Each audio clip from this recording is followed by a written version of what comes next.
আপনাদের সবাইকে স্বাগত জানাই আমাদের সাধারণ জ্ঞানের এই ধারাবাহিক স্কুল কুইজ প্রতিযোগিতা কুইজ বাংলাদেশ 2024-এ। সারা বাংলাদেশ জুড়ে বিভিন্ন স্কুল অংশ নিচ্ছেন আমাদের কুইজ বাংলাদেশ 2024-এ, যেখানে আমরা বাংলাদেশ বিষয়ে প্রশ্ন করছি। বাংলাদেশকে জানুন, বাংলাদেশকে চিনুন। বাংলাদেশকে জানলে, বাংলাদেশকে চিনলেই তবে দেশকে ভালোবাসা যায়। আর দেশকে ভালোবাসার আয়োজন নিয়ে আমাদের এই অনুষ্ঠান কুইজ বাংলাদেশ, যাতে আজ অংশ নেবার জন্য হাজির হয়েছেন দুটি স্কুল। তো চলুন শুরুতে তাদের সাথে আপনাদের পরিচয় করিয়ে দিই। আমি মনির ইসলাম, আমি মতিঝিল মডেল স্কুল অ্যান্ড কলেজের নবম শ্রেণীর একজন ছাত্র। আমার নাম বাইজিদ হাসান ওয়াসি, আমি মতিঝিল মডেল স্কুল অ্যান্ড কলেজের নবম শ্রেণীর একজন ছাত্র। আমি ইসরাত জামান, নবম শ্রেণীতে পড়ছি, Rajarbagh police line school and college. Mohammad Al Hasib, নবম শ্রেণী, Rajarbagh police lines school and college. পরিচয় পেয়ে গেলাম দু দলের তুখোড় লড়াকুদের সাথে। এবারে বলে দেবার পালা আমাদের অনুষ্ঠানের নিয়ম। আমাদের অনুষ্ঠানের নিয়ম খুবই সহজ, আমরা আগেও বলেছি। সেটা হচ্ছে এখন থেকে কুইজ বাংলাদেশ দুটো রাউন্ডে বিভক্ত। প্রথম রাউন্ডে হচ্ছে অডিও ভিজুয়াল রাউন্ড, অর্থাৎ ছবি বা ভিডিও দেখিয়ে প্রশ্ন। আর দ্বিতীয় রাউন্ডে আমরা 1 মিনিটে 10টি প্রশ্ন করি। প্রথম রাউন্ডে সঠিক উত্তর দিতে পারলেই 10 নম্বর, কিন্তু ভুল হলে জরিমানা হয়ে যায় 5 নম্বর। এবং দ্বিতীয় রাউন্ডে কোনো নম্বর কাটা যায় না, কিন্তু সঠিক উত্তর হলে 5 নম্বর যোগ হয়ে যায়। প্রথম রাউন্ডে যারা আগে বাজার চাপবে তারা সবার আগে উত্তর দেওয়ার সুযোগ পাবে। আর দ্বিতীয় রাউন্ডের বেলায় বাজার চাপার দরকার নেই, কারণ প্রত্যেকটা দলের জন্যই আলাদা করে 10টা করে প্রশ্ন নির্ধারণ করা থাকে। ঠিক আছে, এই হলো আমাদের নিয়ম। তো চলে যাই আমাদের প্রথম রাউন্ডে, যেটা হচ্ছে অডিও ভিজুয়াল রাউন্ড বা ছবি ও ভিডিও ভিত্তিক প্রশ্ন।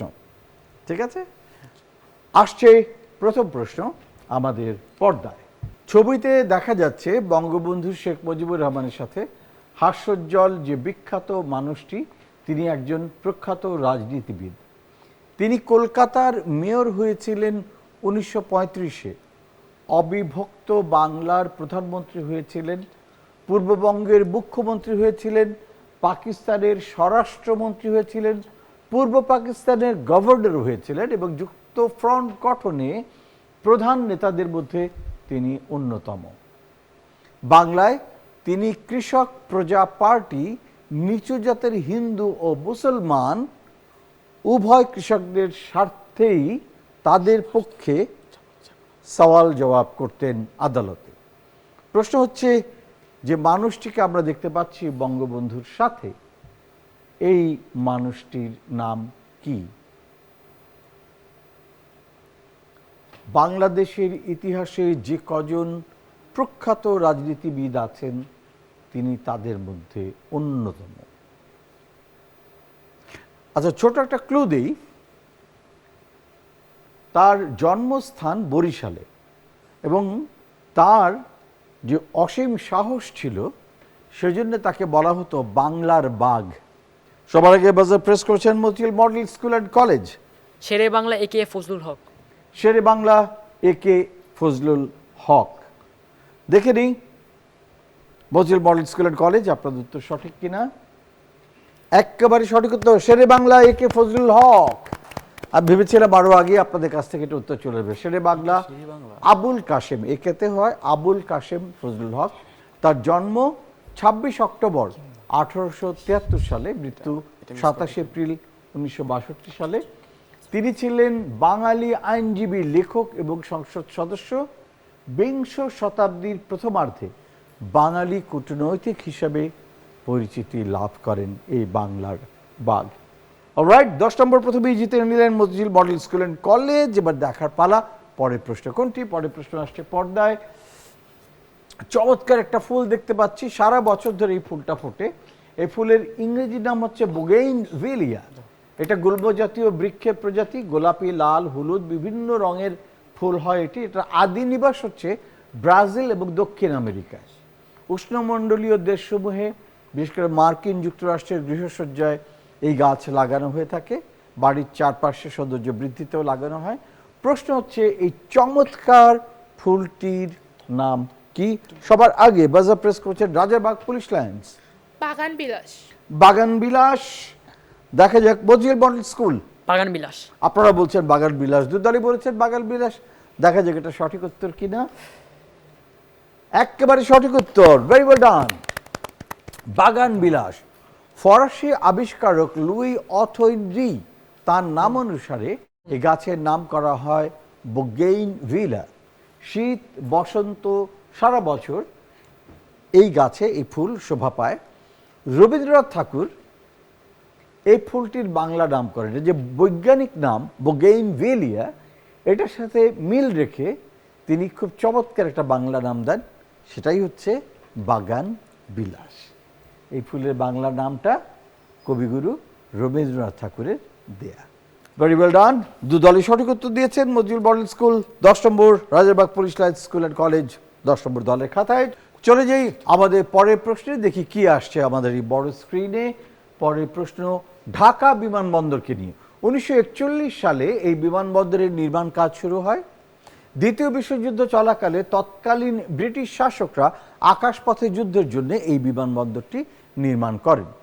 1945 সালে যখন দ্বিতীয় বিশ্বযুদ্ধ শেষ হয়ে গেল, তারপর থেকে এটি বেসামরিক বিমানবন্দর হিসেবে ব্যবহৃত হতে শুরু করে এবং 1981 সাল পর্যন্ত এই ঢাকা বিমানবন্দর ব্যবহৃত হয় বাণিজ্যিকভাবে। 81 সালে চালু হয়ে যায় আমাদের আজকের যেটি আন্তর্জাতিক বিমানবন্দর রয়েছে, হযরত শাহজালাল আন্তর্জাতিক বিমানবন্দর। সেটির আগ পর্যন্ত এখানেই সকল প্লেন ওঠানামা করত।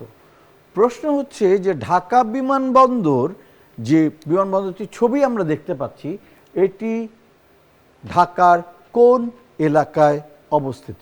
সবার আগে বাজার প্রেস করছেন এ পাশে Motijheel model school and college. ঢাকার উত্তরায়। ঢাকা বিমানবন্দর ঢাকার কোন এলাকায়? 1941 সালে যেটি নির্মাণ কাজ শুরু হয়েছিল, 81 সাল পর্যন্ত এখানে আন্তর্জাতিক বিমান ওঠানামা করত, বেসামরিক বিমান পরিবহন বন্দর ছিল। আচ্ছা, আসছি আপনাদের কাছে পরে, তার আগে চলে যাই রাজারবাগ পুলিশ লাইন্সের কাছে। আপনাদের উত্তর উত্তরা, ঢাকা। উত্তরায়, ঢাকার উত্তরায়। দুদলই বলছেন ঢাকার উত্তরায়। ঢাকার উত্তরে হচ্ছে আমাদের আজকের যে বিমানবন্দরটি রয়েছে, হযরত শাহজালাল আন্তর্জাতিক বিমানবন্দর। আমি কি উত্তরটা চেঞ্জ করতে পারবো? জি, তেজগাঁ। তেজগাঁ, ঢাকার তেজগাঁয়ে বলছেন আপনি। দেখা যাক আমাদের কম্পিউটার কি বলে। অ্যাবসলিউটলি রাইট, ঢাকার তেজগাঁয়ে। 1981 সালে নতুন বিমানবন্দর চালু হওয়ার আগ পর্যন্ত ঢাকার তেজগাঁয়ে এটি এই বিমানবন্দরটি অবস্থিত। বিজয় সরণি থেকে সেনানিবাসের দিকে গেলে হাতের বাঁয়ে এই ঢাকা বিমানবন্দরটি চোখে পড়ে। Rajarbagh police lines and college সঠিক উত্তর দিয়েছেন। 10 নম্বর আপনাদের। দুঃখিত, মজিউল মডেল স্কুল কলেজ ভুল উত্তর দিয়ে আপনাদের জরিমানা হয়ে গেল 5 নম্বর। তো চলে যাই বিমানবন্দর থেকে আমাদের পরের প্রশ্নে, দেখি কোনটি অপেক্ষা করছে আমাদের জন্য। আমাদের পরের প্রশ্ন, বঙ্গবন্ধুকে দেখতে পাচ্ছি একদম ডানে। 26 ফেব্রুয়ারি 1956 সালের ছবি এটি। বঙ্গবন্ধু শেখ মুজিবুর রহমান বক্তৃতা পাঠ করছেন, তার পাশে মাঝখানে যিনি দাঁড়িয়ে আছেন তিনি হচ্ছেন চীনের প্রধানমন্ত্রী চৌ এনলাই। সর্ববাম দিকে যিনি আছেন তিনি হচ্ছেন পাকিস্তানের তৎকালীন কেন্দ্রীয় প্রধানমন্ত্রী এবং বাংলাদেশের একজন বিখ্যাত রাজনীতিবিদ। প্রশ্ন হচ্ছে কি নাম তার? চেহারা দেখলেই চিনে ফেলার কথা, বিখ্যাত রাজনীতিবিদ বঙ্গবন্ধু, তারপরে রয়েছেন চৌ এনলাই, তারপরে পাকিস্তানের তৎকালীন কেন্দ্রীয় প্রধানমন্ত্রী, বাংলাদেশের বিখ্যাত রাজনীতিবিদ। Rajarbagh police lines school and college আপনাদের উত্তর শহীদ সোহরাওয়ার্দী। শহীদ সোহরাওয়ার্দী। দেখি Mojiul model school and college কি বলেন। হোসেন শহীদ সোহরাওয়ার্দী। আপনারা বলছেন তিনি হোসেন শহীদ সোহরাওয়ার্দী। দেখা যাক আপনাদের উত্তর সঠিক কিনা। সঠিক হলে 10 নম্বর, ভুল হলে জরিমানা 5 নম্বর। তিনি হচ্ছেন Hossain Shaheed Suhrawardy. Very well done. তার জন্ম 1892 সালের 8 সেপ্টেম্বর, মৃত্যু 1963 সালের 5 ডিসেম্বর। তিনি ছিলেন পূর্ব পাকিস্তানি বাঙালি রাজনীতিবিদ, আইনজীবী। যুক্ত ফ্রন্ট গঠনের মূল নেতাদের মধ্যে তিনি ছিলেন অন্যতম। গণতান্ত্রিক রীতি জনমতের প্রতি শ্রদ্ধাশীল ছিলেন, তাই সুধী সমাজ তাকে ডাকতেন গণতন্ত্রের মানসপুত্র বলে। বিখ্যাত এই মানুষ। অলরাইট, দুদলই সঠিক উত্তর দিয়েছেন। মতিঝিল মডেল এবং রাজারবাগ পুলিশ লাইন্স দুদলই পেয়ে যাচ্ছেন 10 নম্বর করে। দেখে নেই এবার কি প্রশ্ন থাকছে আপনাদের জন্য। পরের প্রশ্ন, 1952 সালে পূরবী কাব্যগ্রন্থের পাতায় পাতায় পাণ্ডুলিপি সংস্কার আর নিজের মনে খুশিমতো কলম চালানোর মধ্যে দিয়ে ভেসে উঠতে লাগলো নানা রূপ, অনেকটা যেন ছবির মতো। গুটি গুটি এই হাতের লেখা, তার সাথে ছবির মতো নকশা কাটা, এটি আসলে একজন বিখ্যাত সাহিত্যিকের হাতের লেখা, তার খসড়া। প্রশ্ন হচ্ছে কার? সবার আগে Motijheel model school and college, আপনাদের উত্তর। রবীন্দ্রনাথ ঠাকুর। রবীন্দ্রনাথ ঠাকুরের হাতের লেখা? আচ্ছা, দেখা যাক। রাজারবাগ পুলিশ লাইন্স কি বলেন? রবীন্দ্রনাথ ঠাকুর। আপনারা বলছেন রবীন্দ্রনাথ ঠাকুর। এরকম কাটাকুটি করা, এরকম ডিজাইন করা, দেখি আমাদের কম্পিউটার কি বলে। কম্পিউটার বলছে তিনি হচ্ছেন আসলে Rabindranath Tagore. Very well done, very very well done. 1923 সালে রক্তকরবীর পাণ্ডুলিপির খসড়ার পাতায় তার কাটাকুটি থেকে ছবি তৈরির উদাহরণ আছে। এমনকি তারও আগে রবীন্দ্রনাথ ছবি এঁকেছিলেন। 1878 থেকে 82 সাল পর্যন্ত তিনি মালতী নামে একটা পুঁথির পাতায় ছবি আঁকতেন। 1889 সালে তিনি একটা পকেট বুক রাখতেন, যেখানে যখন তার যা মনে হতো সেরকম ছবি আঁকতেন। পরের দিকে যখন তার বয়স 65 বছর, তখন তিনি একেবারে সিরিয়াসলি ছবি আঁকা শুরু করেন। এবং সবাই অবাক যে এত বয়সে এসে আপনি ছবি আঁকা শুরু করলেন, আপনি তো কবিতায় গানে আপনার মনের কথা বলছেন, এত পরে এসে তখন উনি বলছেন যে না, ছবি আঁকার মধ্যে দিয়ে যেন মনে হচ্ছে আমি আমার নিজেকে, আমার মনের ভাবনাকে আরও বেশি তুলে ধরতে পারছি। ভেরি ওয়েল ডান। আবারও 10 নম্বর চলে গেল মতিঝিল মডেল এবং রাজারবাগ পুলিশ লাইন্সের খাতায়। দেখে নিই এবারে কোন প্রশ্ন আসে। বাংলাদেশের সিলেট জেলা ও ভারতের আসামে এই নৃগোষ্ঠী বাস করেন। পাহাড়ের পাদদেশে বিভিন্ন টিলা এলাকায় তাদের বসবাস। তারা অত্যন্ত নিরীহ প্রকৃতির। সুনামগঞ্জ জেলার তাহিরপুর, বিশ্বম্ভরপুর, দুয়ারা বাজার ও সদর উপজেলার সীমান্ত এলাকায় প্রায় 250টি পরিবার বাস করে এই নৃগোষ্ঠী। প্রশ্ন হচ্ছে আমরা কোন নৃগোষ্ঠীর কথা বলছি? সবার আগে রাজারবাগ পুলিশ লাইন্স। ত্রিপুরা। ত্রিপুরা। ত্রিপুরা। ত্রিপুরার নৃগোষ্ঠী আদিবাসী যারা আর কি, আপনি বলছেন ত্রিপুরা। আচ্ছা দেখি, এপাশে বাজার প্রেস করেছেন Motijheel model school and college, আপনাদের উত্তর। খাসিয়া। খাসিয়া। দেখে নেই কোনটি সঠিক উত্তর, ত্রিপুরা নাকি খাসিয়া নাকি অন্য কিছু। আমাদের অ্যাবসলিউটলি রাইট, খাসিয়া সম্প্রদায়। Very well done. Motijheel model school and college. Khasia সম্প্রদায়ের ছবি দেখছিলাম আমরা। সিলেটের খাসিয়ারা সিনতেং গোত্রভুক্ত জাতি, তারা কৃষিজীবী। খাসিয়াদের রয়েছে নিজস্ব নিয়মকানুন। তারা মাতৃতান্ত্রিক সমাজ ব্যবস্থায় বিশ্বাস করে, সেভাবে পরিচালিত। তাদের সমাজ ব্যবস্থায় কোনো পুরুষ কোনো সম্পত্তির অধিকারী হয় না। সম্পত্তির অধিকারী হতে পারে কেবলমাত্র মেয়েরা। এবং খুবই ইন্টারেস্টিং হচ্ছে, যখন বিয়ে হয়, বিয়ে হলে পরে আমাদের যেমন হয় না, মেয়েরা শ্বশুর বাড়ি যায়, এখানে হয় উল্টো। এখানে ছেলেরা শ্বশুর বাড়ি যায়, মানে মেয়েদের বাড়িতে গিয়ে থাকে। এবং তাদের এই খাসিয়া সম্প্রদায়ের যে ধর্মীয় অনুষ্ঠান, সামাজিক অনুষ্ঠান, সেগুলি খুবই বৈচিত্র্যপূর্ণ, খুবই আকর্ষণীয়। Very interesting. ঠিক আছে, আমরা খাসিয়া সম্প্রদায়ের গল্প বলছিলাম। অলরাইট, 10 নম্বর পেয়ে গেলেন Motijheel model school and college, Rajarbagh police lines. জরিমানা হয়ে গেল 5 নম্বর আপনাদের। দেখি আমাদের পরের প্রশ্ন কি আছে। আমাদের পরের প্রশ্ন আসছে পর্দায়। স্মৃতিস্তম্ভ দেখতে পাচ্ছি। মুজিবনগর স্মৃতিসৌধটি মেহেরপুর জেলার মুজিবনগরে অবস্থিত। মুক্তিযুদ্ধকালীন সময়ে বাংলাদেশের অস্থায়ী সরকার যেখানে গঠিত হয়, সেখানে এই স্মৃতিসৌধটি গড়ে তোলা হয়েছে। এর স্থপতি হচ্ছেন জনাব তানভীর করিম। প্রশ্ন হচ্ছে, এই যে মুজিবনগর স্মৃতিসৌধ, এই স্মৃতিসৌধে মোট কতগুলি স্তম্ভ রয়েছে? সবার আগে রাজারবাগ পুলিশ লাইন্স। 52টি। 52টি। আচ্ছা দেখি মতিঝিল মডেল স্কুল কি উত্তর দেন। 52টি। আপনারা বলছেন 52টি স্তম্ভ রয়েছে। ছবি দেখে কিন্তু 52টি স্তম্ভ মনে হচ্ছে না। শেষ সুযোগ উত্তর পরিবর্তন করার, চাইলে উত্তর পরিবর্তন করতে পারেন অথবা 52ই আপনাদের উত্তর রাখতে পারেন। মুজিবনগর স্মৃতিসৌধে কতগুলো স্তম্ভ রয়েছে?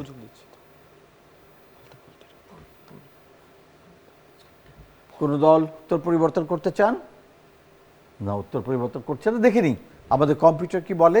এখানে কি 52টি স্তম্ভ রয়েছে, নাকি আরো বেশি আছে, নাকি আরো কম আছে? 23টি স্মৃতিস্তম্ভ আছে। কেন 23টি স্মৃতিস্তম্ভ? কেন 22টি না, কেন 24টি না, কেন 52টি না? কারণটা হচ্ছে 1947 থেকে মার্চ 1971 আমাদের বাংলাদেশের স্বাধীনতার আন্দোলনের যখন থেকে শুরু, 47 থেকে 1971, 23 বছর। এই যে 23 বছরের সংগ্রাম, এই যে 23 বছরের আন্দোলন, এই যে 23 বছরের মুক্তির আকাঙ্ক্ষা, সেই হিসেবে এখানে 23 বছরকে 23টি স্তম্ভ দিয়ে সিগনিফাই করা হয়েছে। ঠিক আছে? এবং এই দেয়ালগুলির প্রতিটা ফাঁকে ফাঁকে দেখবেন অসংখ্য ছিদ্র রয়েছে। এই অসংখ্য ছিদ্র দিয়ে বোঝানো হয় যে পাকিস্তানি শাসক গোষ্ঠীর অত্যাচার, তাদের গুলি, হত্যা করা, এই সমস্তকে সিগনিফাই করা হয়েছে এই দেয়ালে ছোট ছোট ছোট ছোট অসংখ্য ছিদ্র দিয়ে। এবং সেখানে প্রতীকী অনেক কিছু করা আছে, অনেক 1 লাখ মাথার খুলি আকৃতি করা আছে ওখানে, যে আমাদের বাংলাদেশের যেসব মানুষদেরকে হত্যা করা হয়েছে তাদের স্মরণে সেই প্রতীক ওখানে সিগনিফাই করা হয়েছে। সো এখন থেকে মনে থাকবে আমাদের মুজিবনগর স্মৃতিসৌধের স্তম্ভ 23টি। তার কারণ 1947 থেকে 1971 পর্যন্ত আমাদের যে মুক্তির আকাঙ্ক্ষা, এই যে 23 বছরের যে চেষ্টা, যে আন্দোলন, সেটাকেই তুলে ধরা হয়েছে 23টি স্তম্ভের মধ্য দিয়ে। অলরাইট, দুদলই ভুল করেছেন, দুদলের জরিমানা হয়ে গেল 5-5 নম্বর করে। দেখে নিই পরের প্রশ্নটি কি। পরের প্রশ্ন আসছে পর্দায়। আমরা একটি সাবমেরিন দেখতে পাচ্ছি। মুক্তিযুদ্ধ চলাকালীন 1971 সালের 14 নভেম্বর পাকিস্তানের এই ডুবোজাহাজটি 10 জন কর্মকর্তা এবং 82 জন নাবিক নিয়ে আরব সাগরের ভারতীয় অংশ দিয়ে গোপনে 3000 মাইল পথ পাড়ি দিয়ে বঙ্গোপসাগরে পৌঁছায়। কারণটা ছিল হচ্ছে যে পাকিস্তানের নৌবাহিনী আমাদের মুক্তিযোদ্ধাদের কাছে পর্যুদস্ত হচ্ছিল এবং অপারেশন জ্যাকপটের মাধ্যমে পাকিস্তান নৌবাহিনীর মনোবল ভেঙে দেওয়া হয়েছিল। সুতরাং তারা চাচ্ছিলেন এমনভাবে এগোতে যে আমাদের এই বাংলাদেশে তারা সাবমেরিন এনে আক্রমণ করবেন, মাইন পাতবেন, যাতে করে আমাদের কোনো জাহাজ যদি ওদিকে যায় সেগুলো ধ্বংস হয়ে যায়। এবং একই সাথে তাদের লক্ষ্য ছিল ভারতের যে যুদ্ধ রণতরী রয়েছে বিক্রান্ত, সেটিকে ধ্বংস করা, তাহলে ভারত কোনো বাধা দিতে পারবে না, এবং এই আমাদের বঙ্গোপসাগরের পূর্ব উপকূলে মাইন পেতে রাখা। সেই লক্ষ্য নিয়ে এই সাবমেরিনটি যাত্রা শুরু করে এবং 3000 মাইল পথ পাড়ি দেয়। কিন্তু ভারতের কাছাকাছি আসার পর এটি ডুবে যায় এবং সবার সলিল সমাধি ঘটে। প্রশ্ন হচ্ছে পাকিস্তানের এই ডুবোজাহাজটির নাম কি ছিল? সবার আগে বাজার প্রেস করেছেন Motijheel model school and college. MV সোয়াদ। MV সোয়াদ জাহাজ। আচ্ছা, ঠিক আছে। যেতে চাই রাজারবাগ পুলিশ লাইন্সের কাছে। আপনাদের উত্তর MV সোয়াত। MV সোয়াত। MV সোয়াট। দেখে নিই আপনাদের উত্তর সঠিক কিনা।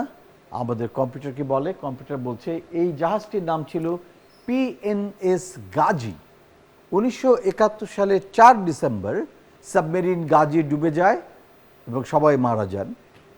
এটা নিয়ে একটা কন্ট্রোভার্সি আছে। ভারতীয় বাহিনী বলে যে তারা আক্রমণ করেছিল, টর্পেডো আক্রমণ করে জাহাজটিকে ডুবিয়ে দেয় বিশাখাপত্তনমের কাছে। আবার পাকিস্তান বাহিনী বলে যে কোনো একটা টেকনিক্যাল কারণে, এটা অনেক পুরনো সাবমেরিন ছিল, মার্কিন যুক্তরাষ্ট্র থেকে পাকিস্তান পেয়েছিল, টেকনিক্যাল সমস্যার কারণে সেখানে বোধহয় কোনো বিস্ফোরণ ঘটেছিল, তার জন্যে এই পিএনএস গাজী ডুবে যায়। দুঃখিত মতিঝিল মডেল এবং রাজারবাগ পুলিশ লাইন্স, আবারও ভুল উত্তর, আবারও জরিমানা 5 নম্বর। চলে যাই পরের প্রশ্নে, দেখি কি আছে আমাদের জন্য। ধান ও গমের তুলনায় এই ফসলে পুষ্টিমান বেশি।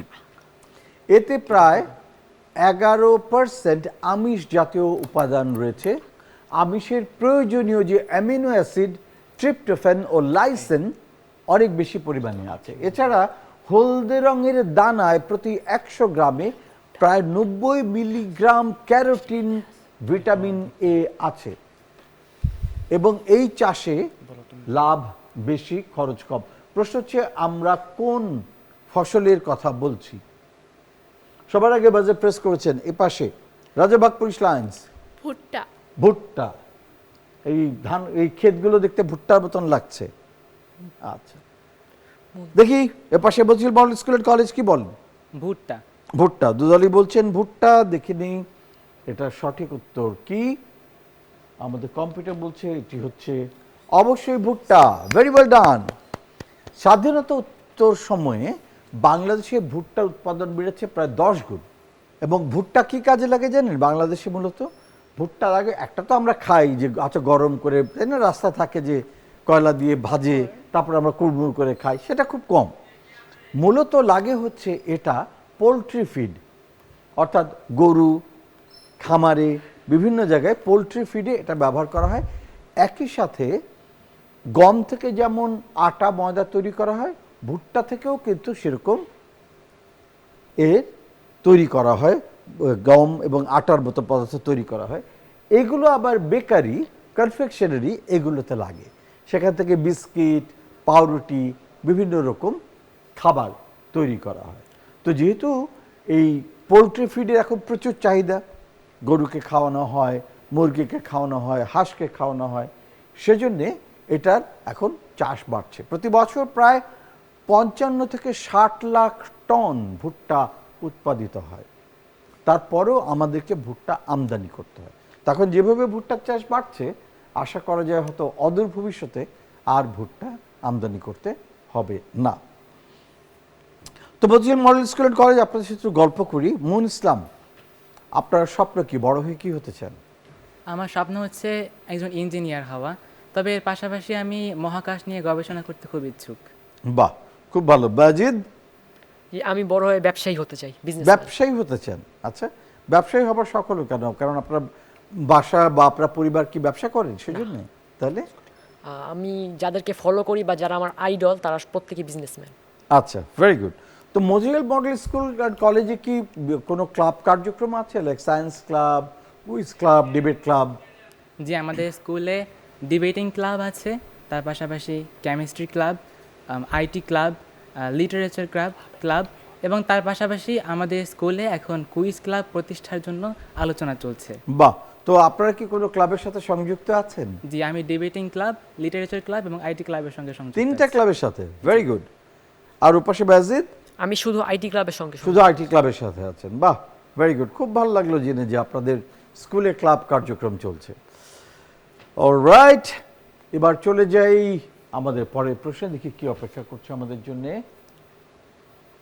শুদ্ধ বানান। আমাদের একটি অর্থের 4টি বানান থাকবে, তার মধ্যে একটি শুদ্ধ, 3টি অশুদ্ধ। বলতে হবে কোনটি শুদ্ধ।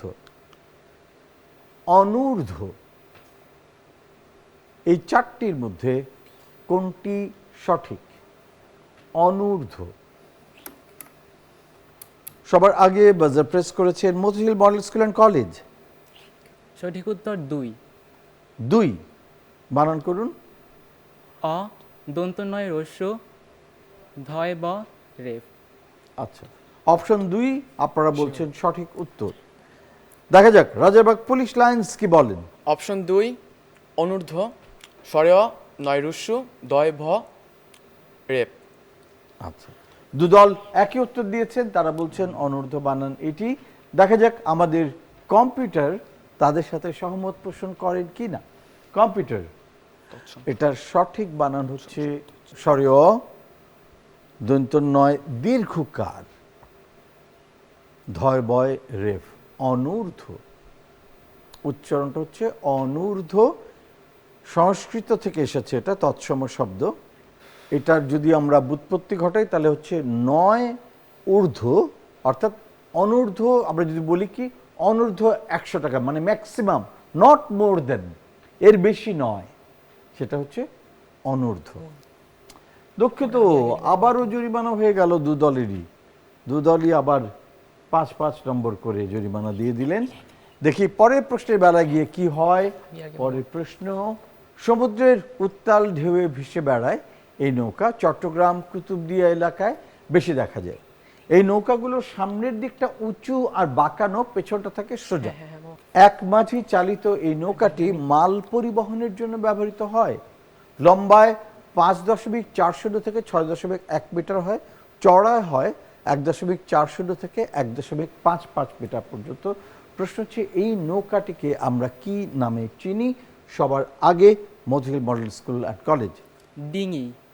ডিঙি, আচ্ছা, আপনারা বলেছেন ডিঙি। Rajarbagh police line school and college. ডিঙি নৌকা। ডিঙি নৌকা। ভালো করে আরেকবার দেখুন, সমুদ্র এলাকা যেগুলো আছে সেসব জায়গায় এই নৌকাটা চলে, কারণ এই নৌকাটা বড় বড় ঢেউ সামাল দিতে পারে। প্রশ্ন হচ্ছে এই নৌকার নাম কি? দুদলই বলেছেন ডিঙি নৌকা। দেখা যাক আমাদের কম্পিউটার কি বলে। কম্পিউটার বলছে এটি হচ্ছে সাম্পান। সাম্পান এটি হচ্ছে একটি ক্যান্টনিজ বা চাইনিজ শব্দ, যার মানে হচ্ছে সাম মানে হচ্ছে 3, পান মানে হচ্ছে কাঠের টুকরা। সাম্পান মানে 3 টুকরা কাঠ দিয়ে এটা তৈরি বলা হয়, এবং মালামাল পরিবহনের কাজে মূলত ব্যবহার করা হয়। বড় আকারেরও সাম্পান আছে, যেখানে 7 জন মাঝি আর 3 কোনা আকারের 3টে করে পাল থাকে। সাম্পানে করে সমুদ্র পাড়ি দেন, এবং মাঝিরা যারা সামুদ্রিক মাছ আহরণ করেন তারা সাম্পানে করে এই মাছ আহরণ করতে যান। এবং এটার ডিজাইনটা এমনভাবে করা যে সমুদ্রের অনেক বড় বড় ঢেউ সামাল দিতে পারে, এবং সেই ঢেউয়ে এটা তলিয়ে যায় না। সাম্পান। দুঃখিত, আবারও 5 নম্বর করে জরিমানা হয়ে গেল দুদলে। দেখি পরের প্রশ্ন। অলরাইট, একটি চিত্রকর্ম। এই চিত্রকর্মটির নাম হচ্ছে সাঁওতাল দম্পতি। 2024 সালের 18 মার্চ যুক্তরাষ্ট্রের নিউ ইয়র্কে বাংলাদেশের বিখ্যাত শিল্পীর আঁকা এই ছবি দুটির নিলাম অনুষ্ঠিত হয়। নিলামে এই সাঁওতাল দম্পতি চিত্রকর্মটি বিক্রি হয়েছে $3,81,000, যা বাংলাদেশি টাকায় 4,17,60,553। বাংলাদেশের কোনো শিল্পীর চিত্রকর্মের জন্য এটাই সর্বোচ্চ মূল্যে বিক্রি হবার রেকর্ড এখন পর্যন্ত। প্রশ্ন হচ্ছে এই যে সাঁওতাল দম্পতি এই ছবিটি, যেটি 4 কোটিরও বেশি টাকায় বিক্রি হয়েছে, এই বিখ্যাত ছবিটি কোন বিখ্যাত মানুষ এঁকেছেন? সবার আগে বাজার প্রেস করেছেন Motijheel model school and college. আপনাদের উত্তর শিল্পাচার্য জয়নুল আবেদিন। শিল্পাচার্য জয়নুল আবেদিন, তার আঁকা এই ছবি বলছেন Motijheel model school and college. দেখা যাক আপনাদের উত্তর সঠিক কিনা। আমাদের কম্পিউটার বলছে অবশ্যই শিল্পাচার্য জয়নুল আবেদিন। তার জন্ম 29 ডিসেম্বর 1914 এবং 1976 সালের 28 মে তিনি মৃত্যুবরণ করেন। বিংশ শতাব্দীর একজন বিখ্যাত বাঙালি চিত্রশিল্পী তিনি। বাংলাদেশের চিত্রশিল্প বিষয়ক প্রসারে আমৃত্যু প্রচেষ্টার জন্য তাকে শিল্পাচার্য উপাধি দেয়া হয়েছে। তার বিখ্যাত চিত্রকর্ম রয়েছে অনেকগুলি, যেমন একটা হচ্ছে দুর্ভিক্ষ চিত্রমালা, মই দেয়া, সাঁওতাল রমণী, ঝড়, কাক, বিদ্রোহী, এবং 1970 সালে তিনি গ্রাম বাংলার উৎসব নিয়ে একটা বিশাল বড় 65 ফুট দৈর্ঘ্য একটা ছবি তিনি বানান, যেটার নাম ছিল নবান্ন। আরেকটি, তার প্রতিটি চিত্রকর্মই অত্যন্ত বিখ্যাত। শিল্পাচার্য Zainul Abedin. Very well done Motijheel model. 10 নম্বর আপনাদের দলের খাতায়। Rajarbagh police line school and কলেজের সাথে একটু গল্প করি। ইশরাত জামান, ইশরাত জামান, আপনি বড় হয়ে কি হতে চান? সেটা এখনো সিদ্ধান্ত নেইনি, তবে আমার গণিত নিয়ে পড়াশোনা করার অনেক ইচ্ছা আছে। আচ্ছা, অঙ্ক করতে ভালো লাগে? জি। অঙ্ক তো আমরা সবাই খুব ভয় পাই, অঙ্ক তো আমরা বুঝি না, অঙ্ক পারি না। আমার অঙ্ক করতে ভালো লাগে, এর কারণ হচ্ছে আমার টিচাররা হচ্ছে খুব ভালোভাবে বোঝায়, তো যার কারণ হচ্ছে অঙ্ক আর ভয় লাগে না, তো অনেক আচ্ছা। মজা লাগে অঙ্ক করতে। বাহ, চমৎকার। যাক, একজন কাউকে পাওয়া গেল যে অঙ্কে মজা পায়। আমরা তো সবাই অঙ্কে ভয় পাই। Very good Ishrat. আল হাসিব, কি ইচ্ছা? আমি আসলে বড় হয়ে ইঞ্জিনিয়ার হতে চাই, কারণ আমার লক্ষ্য হচ্ছে আমার দেশের সমাজ কাঠামোকে পরিবর্তন করা এবং এটি সুস্থ সমাজ উপহার দেওয়া। আচ্ছা, তো নতুন নতুন প্রযুক্তি উদ্ভাবনের মধ্যে দিয়ে প্রযুক্তির প্রসার ঘটিয়ে আপনি এই পরিবর্তন আনতে প্রযুক্তির চান। সাথে খাপ খাইয়ে যেন বাংলাদেশ সমানতালে চলতে পারে, সেটাই আমার লক্ষ্য। বাহ, চমৎকার। আপনাদের স্কুলে ক্লাব কার্যক্রম আছে? হ্যাঁ, আমাদের আমাকে বলবেন একটু ব্যাপারে। আমাদের স্কুলে অনেক ক্লাব খোলা হয়েছে। এর মধ্যে হচ্ছে ডিবেটিং ক্লাব, স্পোর্টস ক্লাব রয়েছে, যেমন cricket club, badminton club, football club, এছাড়াও সায়েন্স ক্লাব, ম্যাথ ক্লাব, এগুলো রয়েছে। আচ্ছা, বাহ, চমৎকার। আপনারা ক্লাব কার্যক্রমের সাথে জড়িত? হ্যাঁ, আমি ডিবেটিং ক্লাবের সাথে জড়িত। আচ্ছা, আমি ম্যাথ ক্লাবের সাথে জড়িত। বাহ, maths and debate, excellent, very good. অনেক ধন্যবাদ Rajarbagh police line school and college. চলে যাই আমাদের পরের প্রশ্নে, দেখি কি অপেক্ষা করছে। পাল বংশের দ্বিতীয় রাজা শ্রী ধর্মপাল দেব 9ম শতকে এই বিহার তৈরি করেছিলেন। 1879 সালে স্যার কানিংহাম এই বিশাল কীর্তি আবিষ্কার করেন। 1985 সালে ইউনেস্কো এটিকে বিশ্ব ঐতিহ্যবাহী স্থানের মর্যাদা দেয়। এটিকে পৃথিবীর সবচেয়ে বড় বৌদ্ধ বিহারও বলা হয়। প্রশ্ন হচ্ছে, এই বিহারের নাম কি? সবার আগে বাজার প্রেস করেছেন রাজারবাগ পুলিশ লাইন্স। সোমপুর বিহার সোমপুর বিহার, বা পাহাড়পুর বিহার। পাহাড়পুর বিহার। আচ্ছা, Majid model school and college. Sompur Mahavihar বা পাহাড়পুর বৌদ্ধ বিহার। বা পাহাড়পুর বৌদ্ধ বিহার। দেখি আমাদের কম্পিউটার কি বলে। পাহাড়পুর বিহার বা সোমপুর বিহার, একেবারে সঠিক উত্তর। ভেরি ওয়েল ডান।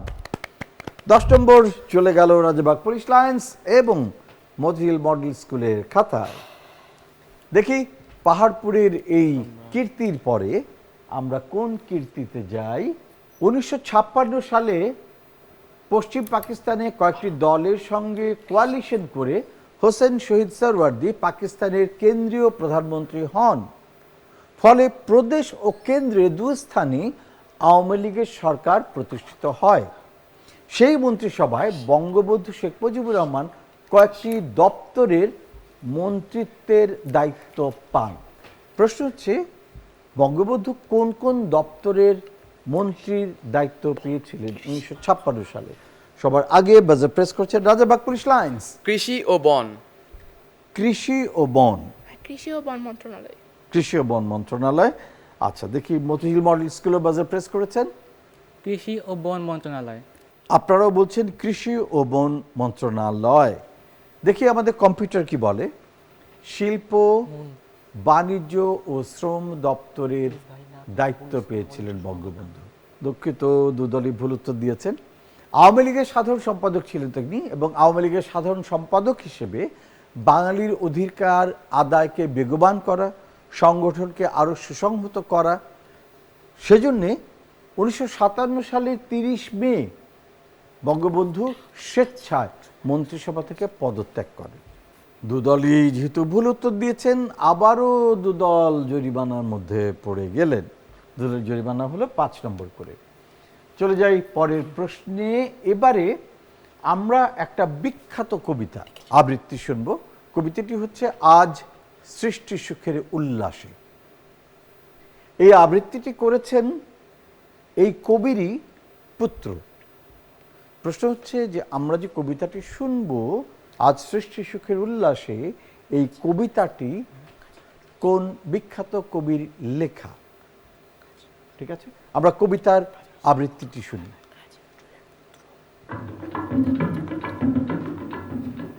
আজ সৃষ্টি সুখের উল্লাসে মোর মুখ হাসে, মোর চোখ হাসে, মোর টকবগিয়ে খুন হাসে। আজ সৃষ্টি সুখের উল্লাসে, আজকে আমার রুদ্ধ প্রাণের পল্ললে বান ডেকে ওই জাগলো জোয়ার দুয়ার ভাঙা কল্লোলে। সবার আগে বাজার প্রেস করেছেন মতিঝিল মডেল স্কুল। কোন বিখ্যাত কবির কবিতা? Kazi Nazrul Islam. Kazi Nazrul Islam. Rajarbagh police line school, Kazi Nazrul Islam. আপনারা বলছেন কাজী নজরুল ইসলামের কবিতা এটি। আজ সৃষ্টি সুখের উল্লাসে, দেখি আমাদের কম্পিউটার কি বলে। অ্যাবসলিউটলি রাইট, কবি কাজী নজরুল ইসলাম। এই কবিতাটি তার দ্বিতীয় কাব্যগ্রন্থ দোলন চাপায় অন্তর্ভুক্ত হয়েছে। তার আগে 1923 সালে এটা জ্যৈষ্ঠ মাসে কল্লোল পত্রিকা যেটি ছিল, কল্লোল পত্রিকায় এটি প্রকাশিত হয়। আর দোলন চাপা কাব্যগ্রন্থটি 1923 সালের সেপ্টেম্বর মাসে আর্য পাবলিশিং হাউস থেকে প্রকাশিত হয়েছিল এবং জেলখানায় বসে কবি কাজী নজরুল ইসলাম এই কবিতাটি লিখেছিলেন। ভেরি ওয়েল ডান, দুদলে দিয়েছে সঠিক উত্তর এবং দুদলই পেয়ে যাচ্ছে 10 নম্বর করে। এর সাথে সাথেই শেষ হয়ে গেল আমাদের অডিও ভিজুয়াল রাউন্ড, প্রথম রাউন্ড, এবং এখন শুরু হয়ে গেল আমাদের দ্বিতীয় রাউন্ডের পালা। দ্বিতীয় রাউন্ড মানে হচ্ছে 1 মিনিটে 10টি প্রশ্ন, quick quiz. Quick quiz, 1 minute সময় 10টি প্রশ্ন। প্রথম সুযোগ Rajarbagh police lines school and college আপনাদের জন্য। তৈরি? আপনাদের 1 মিনিট সময় শুরু হচ্ছে এখন। সার্ক কৃষি তথ্য কেন্দ্র কোন এলাকায় অবস্থিত ঢাকার? পাস। বাংলাদেশের জীবন্ত জীবাশ্ম বলা হয় কোন প্রাণীকে? পাস। বাংলাদেশের আমের রাজধানী বলা হয় কোন জেলাকে? দিনাজপুর। রাজশাহী। রাজশাহী। ভাটিয়ালি বাংলাদেশের কোন জেলার গান? ভাটিয়ালি। পাস। সুধারাম কোন জেলার পূর্ব নাম? নোয়াখালী। নোয়াখালী। বাংলাদেশের বৃহত্তম দ্বীপ কোনটি? ভোলা। ভোলা। মিয়ানমার বাংলাদেশের কোন দিকে অবস্থিত? মিয়ানমার পূর্ব দক্ষিণ দিকে। পূর্ব দক্ষিণ দিকে। বাল্য বিবাহ প্রতিরোধে হেল্পলাইনের নাম্বার কত? 118। 118। হাতিয়া দ্বীপ কোন জেলায় অবস্থিত? Hatiya. Pass. 5। Dulahazra Bangabandhu Sheikh Mujibur Rahman safari park কোন জেলায় অবস্থিত? সার্ক কৃষি তথ্য কেন্দ্র কোন এলাকায় অবস্থিত ঢাকার? বাংলাদেশের জীবান্ত জীবাশ্ম বলা হয় কোন প্রাণীকে? ভাটিয়ালি বাংলাদেশের কোন জেলার গান? বাল্য বিবাহ প্রতিরোধের হেল্পলাইনের নাম্বার কত? 119। 119। হাতিয়া দ্বীপ কোন জেলায় অবস্থিত? ভোলা। ভোলা। ডুলা হাজরা বঙ্গবন্ধু শেখ মুজিবুর রহমান সাফারি পার্ক কোন জেলায়? ঢাকা। এর সাথে সাথে শেষ হয়ে গেল 1 মিনিট। দেখে নিই সঠিক উত্তর কোনগুলো। সার্ক কৃষি তথ্য কেন্দ্র ফার্মগেট ঢাকায়। বাংলাদেশের জীবন্ত জীবাশ্ম বলা হয় রাজ কাঁকড়াকে। বাংলাদেশের আমের রাজধানী হচ্ছে চাপাই নবাবগঞ্জ, রাজশাহীর পাশেই।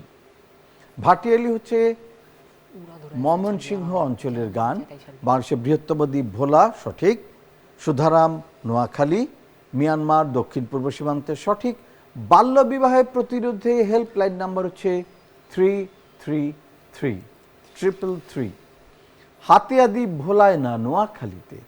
ডুলাহাজরা বঙ্গবন্ধু শেখ মুজিবুর রহমান সাফারি পার্ক কক্সবাজার জেলায়। দেখা যাচ্ছে 3টি প্রশ্নের সঠিক উত্তর আমরা পেয়েছি। Rajarbagh police line school and college পেয়ে যাচ্ছেন 15 নম্বর। এবারে শেষ 1 minute Motijheel model school and কলেজের জন্য। তৈরি Motijheel model school and college? আপনাদের জন্য 1 মিনিট সময় শুরু হচ্ছে এখন। Motijheel model school and college. সরকারি আইন সেবা হেল্পলাইন নাম্বার কত? এভারেস্ট শৃঙ্গ জয়কারী প্রথম বাংলাদেশি নারী কে? নিশাত মজুমদার। নিশাত মজুমদার। ঢাকা বিশ্ববিদ্যালয় প্রতিষ্ঠার জন্য কে জমি দান করেন? পাস। চাঁদের বুকে অবতরণকারী প্রথম মানুষ কে? Neil Armstrong. Neil Armstrong. কেন্দ্রীয় শহীদ মিনারের স্থপতি কে? হামিদুর রহমান।